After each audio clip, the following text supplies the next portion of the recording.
Welcome to the beginning of a new series called World War II Survivor. We already had the guest, George F. Schneider, on doing his first show regarding his campaign of Normandy. Today we have his daughter and also the editor of the book that you see in the background, which shares the stories of her father during these 5 campaigns. She is here today to share what it took to get her father's story actually published, and she has a lot of interesting information. And thank you so much, and welcome to the show. Thank you. Barbara Ann O'Connor. Okay, where do we start with this? There's so much. It took him 25 years. Yes. He started putting a book together of his memoirs, mostly for the family. He wrote it over the course of 25 years. So he would wake up one morning and say, oh, I remember that, and he'd write it down. And so 4.5 years ago, my mother died. They were living in Pennsylvania, and I invited him to come live with us. So he accepted the invitation, moved down to Lafayette, Louisiana, and started a new life. And once he got settled in, he announced that he was ready to publish his book. And it had been my understanding that it was just for family. And so I said, okay, and he said, Ann, I want to sell it on Amazon. I said, okay, it's never going to sell on Amazon, not in this format. And it needed some serious editing. So he said, okay, you can edit it. So I printed out the whole thing because it was very lengthy, and to do it on a computer in a Word document would mean scrolling 200 pages down and cut, paste, scroll up. So I decided it was best to just print it out. So I'd take a small portion of the book, print out the pages, and I laid a 40-foot long paper trail throughout the house. And that must have been a sight. Yes. And I would literally take it line by line and say, when did this happen? To me, it was important to get it in chronological order because it spans over 100 years. And to be out of chronological order is difficult to follow. So I would read him a line from his book and say, well, when did this happen? And I'd write the date down. And as I began to get it all in order, I'd cut it out, literally cut the paper, insert it where it needed to be, tape it together. And this was the process for the entire book. So I want to bring up something real quick. Katie Anna, you that are watching the show, I'm going to ask Barbara, his daughter, that took part of her life and turned his life story into a now published book of the memoirs of his different campaigns. For the ones that did not maybe see the first show, could you just kind of say what the book is a little about and then resume what it took, all those steps of you getting what you wanted to share about your dad's story? Is it a book about what, World War II, him being a survivor, being a vet, and just sharing some of these campaigns? Is that what this book is about? Well, the book is basically in 3 parts. It covers pre-war, war, and Okay. post-war, with the bulk of it focusing on the war. Okay. It's very important to him that people understand that it was the Great Depression that molded the character of these young men that went off to war, because their experiences turned them into the strong men that they were. That's right. And appreciative of everything. So there are a lot of stories about the Depression years that he shares, and they're fascinating. Mm-hmm. I keep asking him to tell the one that just really jumps out at me, that tells how poor people were back then, was the family had 1 toothbrush. What? Yeah, 1 toothbrush. And anyway, he's got some great stories in his book. But so that's a little idea of what's inside of the book. Now this young lady is here today to share what it took to get it all down the way it should be. It's also become a documentary. Yes. And it's got so much information for us that don't know enough geography about those days. So continue on. We're grateful that you're taking time to do this. Well, he was in the Army, the 30th Division, Old Hickory was probably the greatest one. He fought in 5 campaigns in Europe, and he will be detailing each one of those in a separate episode that he'll be filming. So I'm not going to go into it. I'll let him tell those stories. That's right. He is a Purple Heart recipient. He was blown up by a landmine, and he was driving a Jeep, and the other 2 people were killed. Anyway, as I began to edit the book, since it took 1.5 years for me to do, people would come over to visit, and I would overhear him telling stories. And I'd say, well, that's not in your book. That needs to be in the book. So some of them are really funny. So I'd say, sit down and write that story, and we'll stick it in the book. So those had to be added. The next hurdle I came across was he had written most of the book in what is called passive tense. To give you an idea of what passive tense is, the person doing the action is not the subject of the sentence. So when he's detailing how his family made sausage during the Depression years, he would say, and the onions were chopped, and the meat was ground, and it was stuffed into casing. And I said, who? Who's doing this, Daddy? Mom? Dad? You? Because I need a visual. You can't get a visual of just things. You have to have the people and who's doing the action. So then I had to go through the whole book and really convert it from out of passive tense.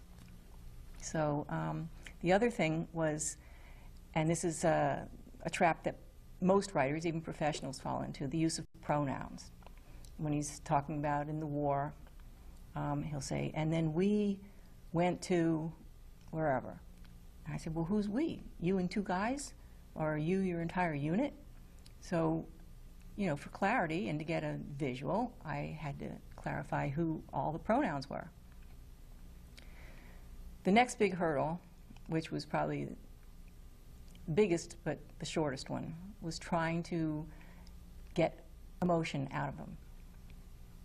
Now, most World War II vets never spoke about the war, and I believe it was because they put a barrier up as a defense mechanism, because it was so horrible.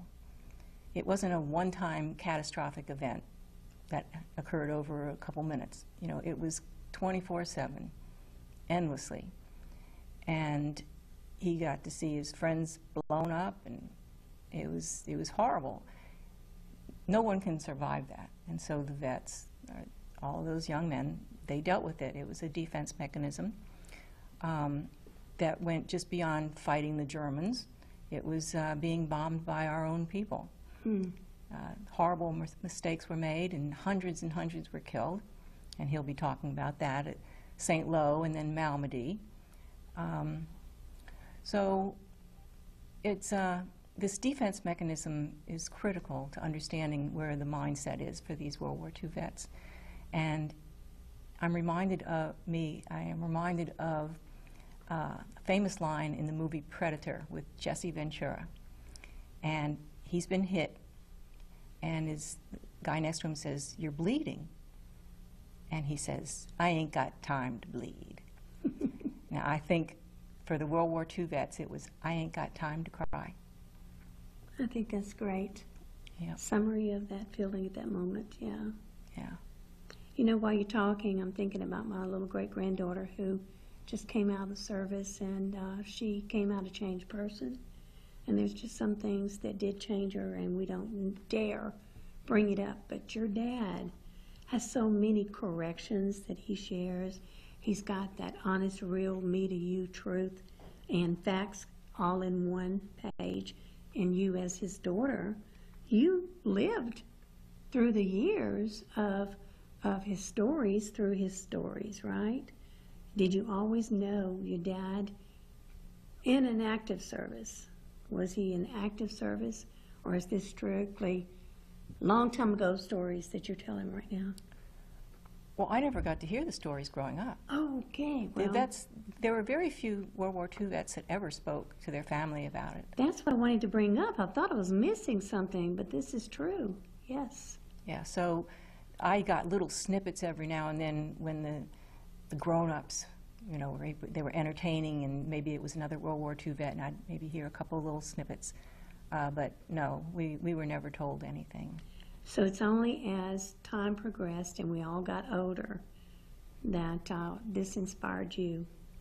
Well, it inspired him because I think it started with and you can verify this with him, it started with a newspaper up in Pennsylvania that was for one of the decades of the anniversary of the war, wanted stories from World War II vets. And they started pouring in to the newspaper, and he wrote one. And suddenly, they were starting to open up. They were at least putting it down on paper, even though they weren't still discussing it with family. Right. So that was many decades ago. And like I said, he started it about that time, 25 years before. And I didn't get involved in it at all until he moved down here 4.5 years ago. And that's when I got to read all of his stories and then add more stories as he began to tell them. So I had very little to do with it. I mean, as far as... Well, the reason I brought that up was so that you would share what you share now, because there's nowhere near. You're old enough to have heard the stories, lived during that time. What inspired you the most to get this down on paper? Was it because Dad wanted it, or because you felt that it was something that the world would appreciate?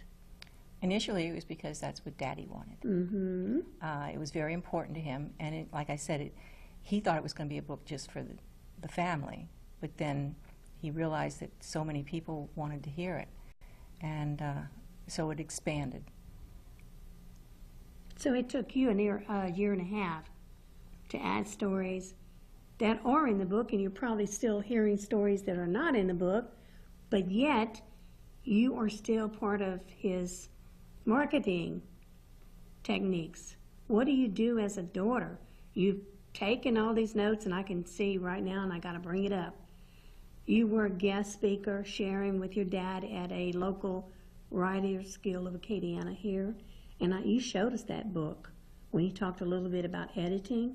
She had flags all over the place, and she's so tiny, the book was so full of flags. So when you bring up inserting stories, I can see all these papers that you showed us. So now, it took him 25 years of just doing this. You became not only his daughter, but an editor. So you're at the stage now, as a daughter, you're doing everything that you can to market this book. So what are some of the things that you may want to still continue to talk about? Then we'll go into where you've been and where he's spoken, perhaps. Okay, well, after I've taken the book to this point, then I had to deal with artwork. He's got a lot of photographs in it.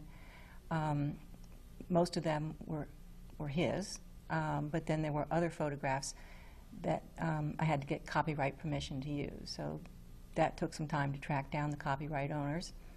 And beyond that, it was publishing and finding the right publisher. I did the cover artwork on it.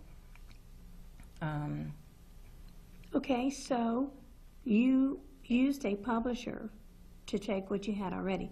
Did you run into any areas of that if you had it to do over again, you would do different?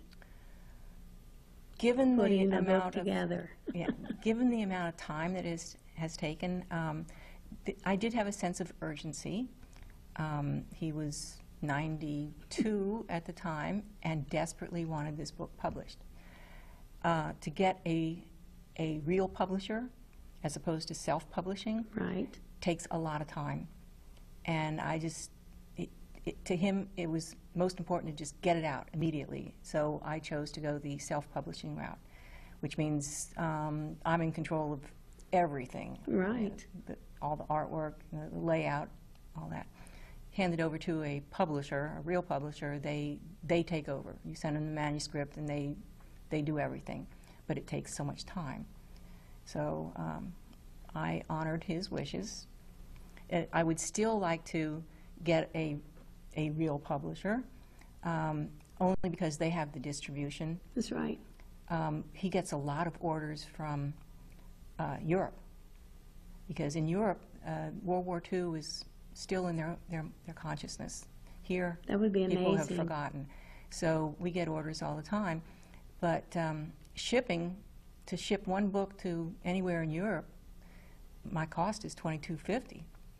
So that makes it a very expensive book. The people who are going to want that information will pay that price. And it depends on, but getting it out into that market where people are interested, it probably works it all out. Yeah. Now, if he had a publisher, they would have distribution houses all over the world. That's so right. it wouldn't cost the purchaser anywhere near as much. So that would be my goal. Well, the reason I brought that up also was because, yes, I've had that learning experience, and yes, like one person told me, anybody can write a book, but if you really want to get it where it needs to be, depending on the audience that you're after, and I would say this is more documentary, this is facts, this is history, so definitely want to get it out there. And I learned that it's a learning process. Each new author learns what they're grateful for what happened and who helped them, but then in the learning stages we realize we do need other people who can get it into all those networks. So that would be the next goal for you, to possibly get it out there, and that's coming up. But meanwhile, considering just by me recently meeting you and your dad, you two are already out there talking, speaking events, you're going to book signings, people are inviting you, and I'm so excited that he was part of many the Veterans Day activities going on. Yes. And Katie Ann, I can tell you, when you're going to watch his series, World War II Survivor, and the different stories per show on the campaigns, this man does not run out of words. And he'll talk, and he'll talk, and then when he's finished, he's finished. Where this young lady here, for her to get out and market, I've loved meeting Barbara. She knows what she's doing. She doesn't always talk about it, but we're grateful that you've come on the show to share, because, boy, you've got a lot of documented facts and history through that. Is there anything else that you want to go over? Well, just that he's extremely active. He's in multiple organizations, military organizations. He is now a member of the Honor Guard, and those are the ones that perform at veterans' funerals and they do the 21-gun salute and the flag. And around the week before Veterans Day, he performed in 5 funerals in 5 consecutive days. And on Veterans Day, Saturday the 11th, he was gone with them at 4 different events that spanned 12 and a half hours. Wow. So, and he's 93 now, but he loves it, believes in it, and he's a member of other military organizations too, the American Legion and Purple Heart, and others. But he also is a very accomplished speaker, and has been doing this for decades. Back in Pennsylvania, he would speak to school kids, so he can speak to children as well as adults. But he's been invited to speak at many different organizations here in Lafayette, and he just doesn't stop. Well, he doesn't stop, but it sounds like that Barbara, the daughter, the editor, and transportation, Yes. do you transport him everywhere he needs to go, since Yes. he does live with you at this Yes. time? He did have a driver's license, but because of where we live, the main street is so narrow that head-on Yes. collisions are very possible. Very so I possible. told him, no, your driving days are over. Well, he's very blessed to have a daughter that is very connected with and believes in the same thing and the purpose of getting this out there. And to get these stories out there is really going to educate a lot of us that should have paid more attention Yes. to geography, and in school days. History is so important right now, and he enjoys telling the story. And if someone says something like at this meeting I was talking about that was incorrect, let me tell you what, that's not true. He just well said it. It was an honor to have him as a speaker then, and he could have gone longer, I'm sure. And then afterwards, people had questions they wanted to ask, and he took the time. And that's what's neat, is that he does not mind answering questions. Oh, no, he likes questions. Barbara, as you see your dad, and like I said, we have 4 more campaigns to have him tape his series to be shown. How do you feel about, at this time, I can't see, but all right, 5 minutes left in the show? Okay. Where do you see this going? It's moving pretty fast. I'm telling you, how long ago did I meet you? And already, look where you've come. Where do you want to take this book? Where would be the ideal direction you want to take this book in? Speaking engagements, book signing, all the above? Or is there one area that your dad really wants to get involved with his book? Museums? Sure. Yeah, his book is being sold at the bookstore at the World War II Museum in New Orleans. Good. It's also being sold on the Queen Mary. Wow. Yes. Wow, that's big news. And congratulations, George. Several years ago, the Queen Mary asked him to film a documentary, and he had an all-expenses-paid trip for, I think it was 5 days, and they shot a beautiful video. And maybe we can even put a link to that. I didn't get to hear it, but I heard it was awesome for the ones that did view it. It's very professionally done, and it's just great, and it plays on a constant loop on the Queen Mary still. Wow. Would it be possible for us to use some of that footage in some of his future campaigns or not? I don't know. Or maybe get individual footage so that we can share? We could certainly give you the link to post up on there. That would be great, because then whenever you and George are out there doing book signing or speaking engagements, we can also plug it, you know, not just to Acadiana Open Channel, but YouTube and Facebook, because it's a story that continues to be told and needs to be told. You know, earlier, they just returned my notes to me, and it had the most important thing I wanted to say. Your dad had a quote in there that says, "Every generation is built upon the backs of the ones who came before." I love the way that you had shared earlier, and it's important. That's why your dad wants this book out there. And that's why people really take a moment and be grateful for those who have served. Just like it took the hardest thing for me to go up to a soldier and say, "Thank you for your service." I don't know why. I thought I'd be interfering with his daily activities. But when the smile came on the soldier's face, that showed me just a kind word. Thank you. And your dad's book does more than that. And I'm excited that we're going to be hearing more of his stories, and we're going to be able to share that. And the most important thing is making memories for your family, your future. And it's urgent, because George F. Schneider says it's urgent. This story needs to get out there. And I just actually want to thank you very much for taking time to be a part of this new non-series show that's going to be airing here on Acadiana Open Channel in the future. We are handing it in, but it's also going to get so much play time. It's going to go on and on and on. And we are grateful that we're able to give you copies of the show to do whatever it takes, you know, as a collection to keep the word out there about what's going on. Now, he's telling me to close the show up, so, you know, I definitely want you to have the say-so. You are part of the series of World War II Survivor, featuring George F. Schneider.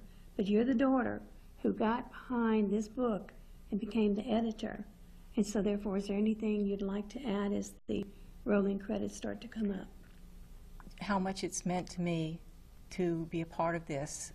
I had no clue about World War II, and just being involved in the book and all of his engagements he has really opened my eyes, and I've become a fanatic about it. Sometimes we go downstairs and we watch TV about and World War II stuff on all the history channels and military channels, and I say, "Oh, look, let's watch this one on Hitler." And he said, "Not that one again." And I can see you two sitting there. I can see that.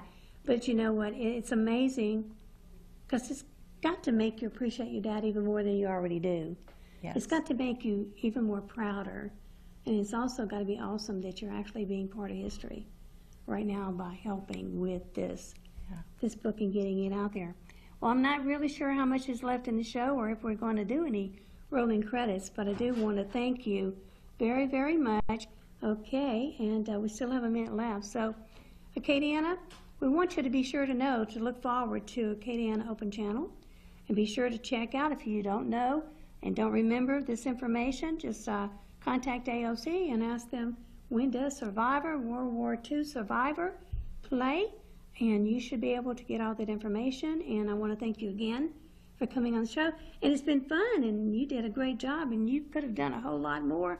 But you can come back in the future if you want to talk about what you do or did, because you're a lady of many talents too. So he's very fortunate to have you behind him.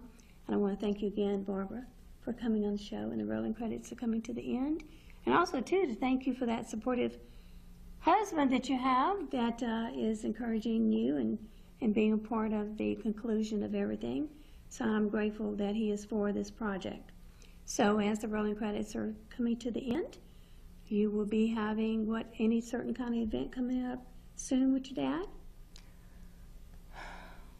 Just one. Just name one, if any. He's in big demand. The big parade on December 3rd, the Sonic Parade. Coming up, that's right. New Orleans, yes, he's going to be speaking at the World War II Museum, hopefully coming up soon. He'll be a speaker there. Well, hopefully you'll post that so that we can share that on Facebook. Well, we're now at the end of the show. Thank you very much. Well, thank you for having me.